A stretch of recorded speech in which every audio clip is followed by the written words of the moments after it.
Sick. All right, let's stay into the sports still with LeBron. So, oh my God, what? 3 sports topics in a row? Like, what the fuck? We are not a sports podcast. Okay, well, we can get into your HBCU topic then. Yes, with the like homecoming. what? Why would we do 3 sports? Well, the topics sports didn't in a have row? nothing. I was just staying in sports because I was going to talk about LeBron and Big Meech and what he said. What did LeBron say about Big Meech? He was basically giving him a shout out for doing his time and coming. Why back is home. LeBron shouting out Big Meech? Do you not see? That's what I wanted to ask the question. You are about. a family man. You are the picture of the upstanding black man. This man was ravaging the black community. You should not be shouting him out.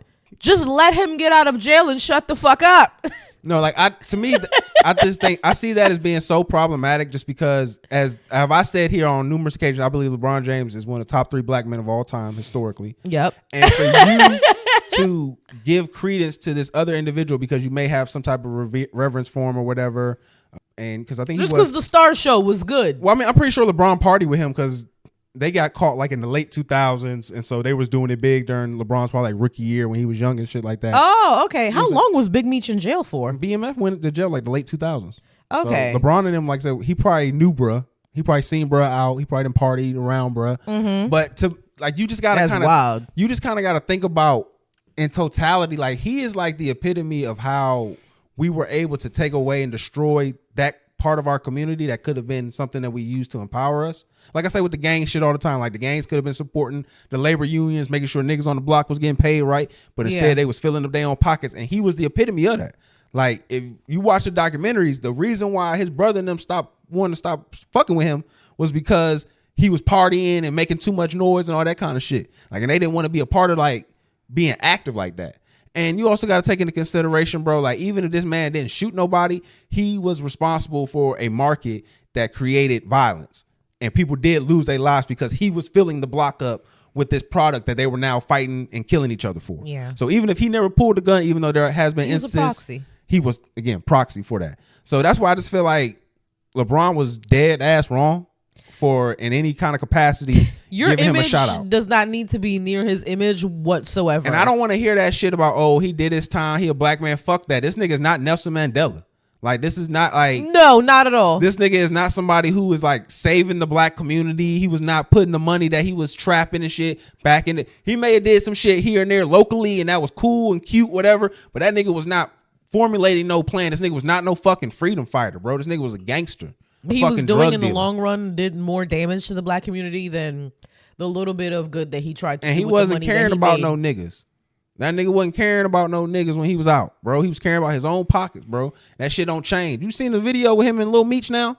No. This nigga had some chick doing his fucking nails, you know what I'm saying, getting his little manicure and all that other shit. And then he got this fucking big ass BMF chain on. And I'm like, bro, nigga, you ain't learning shit. You ain't learning a damn thing, bro. Like, you coming out there still. You think that he was gonna like? There's a whole show, man, fuck that all glorified. That, bro. I'd have been like, man, fuck all that, bro. Get me out of here with all that, bro. I don't want nothing to do with any of that. There's a whole show that glorified everything that he did. Like there's mad. So I think I'm Big Meech. Like that's what I'm saying. Again, I can understand you coming out trying to capitalize on all that shit, but in the same token, don't look at me and say that I gotta think that you did your time and that's all it's old now. No, nigga, you changed people's lives, bro. Yeah.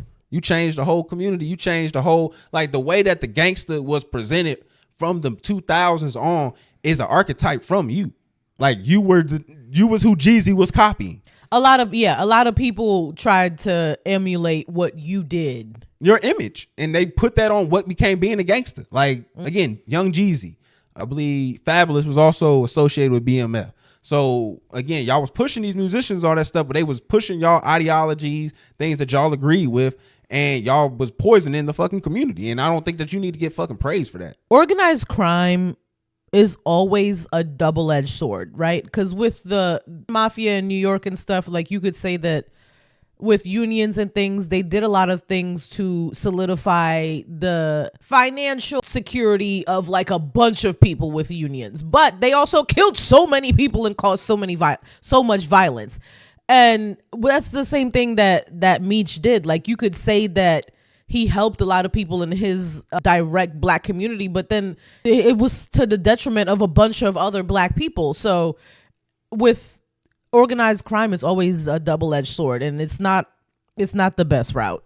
I mean, it's not the best route when there's like, at least like, even with Tukey, I wasn't mad when niggas tried to do that because at least when they tried to start the Crips and all that shit, it was for community shit. And it just got perverted as time went on and money became the focus. Yeah. So like, but you came in this shit. He came in this drug shit to make money and to only help himself. And for niggas to try to paint him as anything other than that is fucking ridiculous. That's my main thing. Like if he come out and he's showing like he on some change, I'ma salute him. I'ma say big ups. But he's not. For you to say as LeBron James, for you to say, you know, salute on him getting out or whatever, and he hasn't even done 1 ounce of any tangible like reform, like just to see that there's been reform, that's crazy to me. That's irresponsible to me in a big way. I agree with you. Because we get associated with this shit so easily. And anytime some bad shit happen when these niggas do shit, then it's a black problem. But that don't never happen for the white people shoot up schools. It ain't no white problem. It's just a problem for that. It's a mental health problem. But it ain't no white problem. Speaking of black